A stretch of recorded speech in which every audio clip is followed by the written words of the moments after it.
Hello, I'm Nicole and I'm an artist on Vancouver Island. This is my home. I'm lucky to have it. Right now it is April 2020 and the world is a little bit chaotic out there. It doesn't feel like it when I'm here on a beautiful beach, but we are mostly at home these days because of the pandemic, and life kind of looks like homeschooling and children whining and sadness, along with fun projects like gardening and art and watching the birdies of spring and the flowers grow. So it's a really mixed bag right now. I'm sure you're feeling it too, wherever you are in the world. And so I wanted to have a creative project to work on during this time. And so I was thinking of a fairly simple project that I could share with you. Maybe you're an artist or maybe you're not, but you feel like you need a creative outlet. So I created this little project called A Circle of Wellness. My idea for this project was for you to take a few minutes for yourself and just identify some of the things that are going to bring you back to a sense of well-being, a sense of calm. And those activities might be things that are calm, like mine might be yoga or reading or listening to a podcast, or it might be something really active but that restores your feeling of well-being. So also working out or running or making something outside in your yard. So I hope that you're inspired by this video. You can use any materials you have on hand. Mine, I'm using watercolors, but check the notes on the blog post. If you just have felt pens at home or crayons or your kids' art supplies, that's fine. Use what you have. You're probably stuck at home and you might not have access to other things, so be creative with it. Also, if you feel really overwhelmed by a lot of information at this point in time and all you do is watch this video and take a couple of minutes to think about what you need for yourself right now, that's enough. If you don't do the project, that's okay. If you just pull out your journal for a couple minutes and write, I'd be happy to know that the video inspired you to do a little bit of writing. And if you do the whole project, that's wonderful too. So I look forward to seeing what you make and hearing what comes out of this for you.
Thanks so much for watching. I hope you enjoyed the tutorial.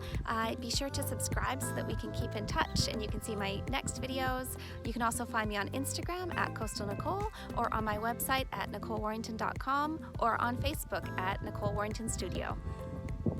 Take care and be well.